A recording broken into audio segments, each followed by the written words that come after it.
साल की विदाई में अब बस कुछ ही दिन बचे थे। सभी लोग पुराने साल की विदाई की तैयारियां करने में लगे हुए थे। क्रिसमस में भी बस एक ही दिन बचा था।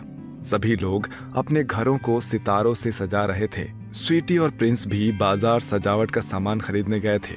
बाजार तो मानो एक्समस ट्री, सितारों, रंग बिरंगी लाइटों और सेंटा क्लॉज की ड्रेसेस से भरा हुआ था। वाह भैया, देखो ना, ये लाइट कितनी प्यारी है। चलो ना, हम भी ले लेते हैं। स्वीटी, ऐसे करोगी तो मुझे पूरा बाजार खरीदना पड़ेगा तुम्हारे लिए। यहाँ पर तो सब कुछ ही सुंदर है। हमने सजावट का सारा सामान तो ले लिया है। अब हमें बस एक एक्समस ट्री लेना है और फिर हम घर चलते हैं। ठीक है भैया, घर चलकर इसे एक्समस ट्री के साथ मिलकर सजाएंगे। स्वीटी और प्रिंस एक एक्समस ट्री खरीद लेते हैं और फिर घर वापस आ जाते हैं। भोला अंकल, हम घर वापस आ गए हैं। भोला अंकल, मुझे बहुत भूख लगी है। ठीक है, तुम लोग हाथ पैर धो लो, हम खाना लगा देता हूँ। स्वीटी और प्रिंस भाई बहन रहते हैं। वो दोनों अपने घर में अकेले होते हैं और उनकी देखभाल एक भोला नाम का आदमी करता है। उनके माता पिता की मृत्यु बहुत साल पहले सड़क हादसे में हो गई थी। तब से वो दोनों भाई बहन भोला की देखरेख में ही रहते हैं। दुनिया में उनका और कोई सहारा नहीं होता है। स्वीटी और प्रिंस खाना पीना खाकर एक्समस ट्री के सामने बैठ जाते हैं और उसे सजाने लगते हैं। भैया, एक बात बताओ, हम ये एक्समस ट्री हर साल क्यों सजाते हैं? स्वीटी, तुम्हें याद नहीं होगा, जब तुम बहुत छोटी थी तब माँ हमें क्रिसमस के बारे में कहानियाँ सुनाती थी। मुझे याद है कि उन्होंने बताया था एक्समस ट्री हम जीवन की निरंतरता को दर्शाने के लिए सजाते हैं। एक्समस ट्री ये भी दर्शाता है कि भले ही लोग हमारे साथ ना हों, पर उनकी यादें हमारे साथ हमेशा रहती हैं। वाह भैया, आपको माँ की बातें याद है। और क्या क्या बताती थी, मुझे भी बताओ ना। हाँ मेरी प्यारी बहन, मैं तुम्हें सब बताऊंगा, पर आज नहीं। आज बहुत रात हो चुकी है। चलो अब जल्दी से तुम सो जाओ। कल क्रिसमस है। कल की रात तो बहुत खास होने वाली है। भैया, अभी मुझे नींद नहीं आ रही है। प्लीज मुझे कहानियाँ सुनाओ ना। अगर तुम अभी ऐसे जिद करोगी तो कल सेंटा क्लॉज तुम्हें गिफ्ट नहीं देंगे। सेंटा क्लॉज सिर्फ अच्छे बच्चों को गिफ्ट देते हैं, इसलिए जल्दी सो जाओ, कल सेंटा क्लॉज आएंगे। भोला उन दोनों की सारी बातें सुन रहा होता है और फिर उनके पास आता है। हाँ स्वीटी बेटा, भैया बिल्कुल सही कह रहे हैं। तुम अभी सो जाओ, तभी कल रात को सेंटा क्लॉज तुम्हें अच्छा बच्चा समझकर गिफ्ट देंगे। आप दोनों मुझे बेवकूफ बनाते हो। सेंटा क्लॉज असल में नहीं होते। अरे ऐसा किसने कह दिया तुम्हें? वो बिल्कुल सच में होते हैं। ठीक है, मैं सो जाती हूँ। पर अगर कल सेंटा क्लॉज नहीं आए तो आपको मुझे बहुत सारे खिलौने खरीद कर देने पड़ेंगे। स्वीटी सो जाती है। भोला और प्रिंस उस कमरे को बंद करके बाहर आ जाते हैं। भोला अंकल, आपने कल सेंटा क्लॉज बनने के लिए सारे गिफ्ट और कपड़े खरीद लिए हैं ना? हाँ बबुआ, तुम बिल्कुल चिंता मत करो, हमने सारा इंतजाम कर लिया है। कल स्वीटी बेटी के पास सेंटा क्लॉज जरूर आएंगे और खूब सारे तोहफे भी देकर जाएंगे। जाओ, अब तुम भी जाकर सो जाओ। अगली सुबह होती है। स्वीटी सुबह से ही जिंगल बेल गाना गा रही होती है और बहुत ज्यादा खुश होती है कि आज रात में सेंटा क्लॉज आने वाले हैं। तीनों एक्समस ट्री के सामने बैठे होते हैं। भोला और प्रिंस आपस में बात कर रहे होते हैं और स्वीटी खिड़की से बाहर देख रही होती है। अचानक से देखते देखते खिड़की के बाहर लाल कपड़े पहना हुआ एक आदमी पीछे से जा रहा होता है।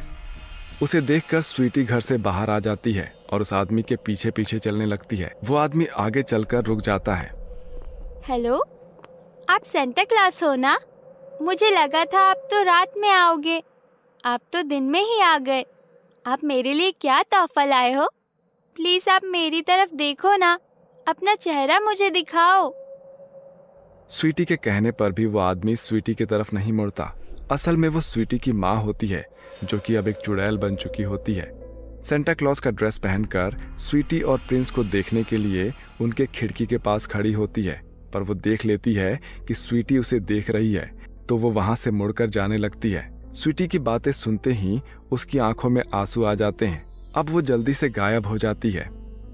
अरे यार, सेंटा क्लॉज तो गायब हो गए। मुझसे मिले भी नहीं, मुझे तोहफा भी नहीं दिया। अरे वाह, कितनी सुंदर घंटी है। जहाँ पर सेंटा क्लॉज चुड़ैल गायब हुई होती है वहाँ पर एक घंटी गिरती है। स्वीटी उसे अपने साथ लेकर घर आ जाती है। घर आकर वो भोला और प्रिंस को सारी बातें बताती है और वो घंटी भी दिखाती है। भोला और प्रिंस चिंता में पड़ जाते हैं पर स्वीटी को कुछ नहीं बोलते। इतनी प्यारी घंटी तुम्हारे लिए सेंटा क्लॉज गिफ्ट देकर गए हैं, चलो हम इसे भी एक्समस ट्री में टांग देते हैं। घंटी को भी दोनों मिलकर एक्समस ट्री में टांग देते हैं। उसके बाद भोला और प्रिंस आपस में बात कर रहे होते हैं। प्रिंस बिटुआ, तुम्हें क्या लगता है स्वीटी ने जो देखा वो सब सही था कि उसका भ्रम था? और वो जो घंटी है वो घंटी उसे कहाँ से मिल गई? पता नहीं भोला अंकल, मुझे तो समझ ही नहीं आ रहा है कि आखिर वो सेंटा क्लॉज कौन था और अचानक से कहाँ गायब हो गया। हो सकता है कि वो सब स्वीटी का भ्रम ही हो। हमने उसे सेंटा क्लॉज की बहुत सारी कहानियां भी तो सुना दी है। वो घंटी उसे यहीं कहीं आसपास में गिरी हुई मिल गई होगी। अच्छा अब छोड़ो उन सब बातों को, अब आज रात की तैयारी करते हैं। हाँ बबुआ, तुम सही कह रहे हो। रात हो जाती है। स्वीटी जल्दी से ही अपने बिस्तर पर जाकर सो जाती है। पूरे विश्वास के साथ सोती है कि आज रात को सेंटा क्लॉज उसे खूब सारे तोहफे देकर जाएंगे। प्रिंस भी स्वीटी के साथ ही लेटा होता है पर वो सो नहीं रहा होता है। वो जब देखता है कि स्वीटी सो गई है तब वो उठकर भोला के पास जाता है। चलो अंकल, अब आप तैयार हो जाओ और मैं आपका वीडियो बना दूंगा ताकि स्वीटी को विश्वास हो जाए कि सेंटा क्लॉज सच में आए थे। ठीक है बिटुआ, अभी कपड़ा बदल कर आता हूँ। भोला कपड़े बदल कर आता है और भोला और प्रिंस दोनों स्वीटी के कमरे के गेट पर पहुंचते हैं। वहां पर उन्हें घंटियों की आवाज सुनाई देती है। प्रिंस खिड़की के बाहर देखता है तो वहां पर सेंटा क्लॉज का हिरण भी होता है और स्वीटी के बेड के पास लाल कपड़ों में एक सेंटा क्लॉज भी खड़ा होता है। स्वीटी के बेड पर और प्रिंस के बेड पर बहुत सारे तोहफे रखे हुए होते हैं। सेंटा क्लॉज स्वीटी के सर को धीरे धीरे सहला रहा होता है। भोला और प्रिंस ये देखकर बहुत चौंक जाते हैं।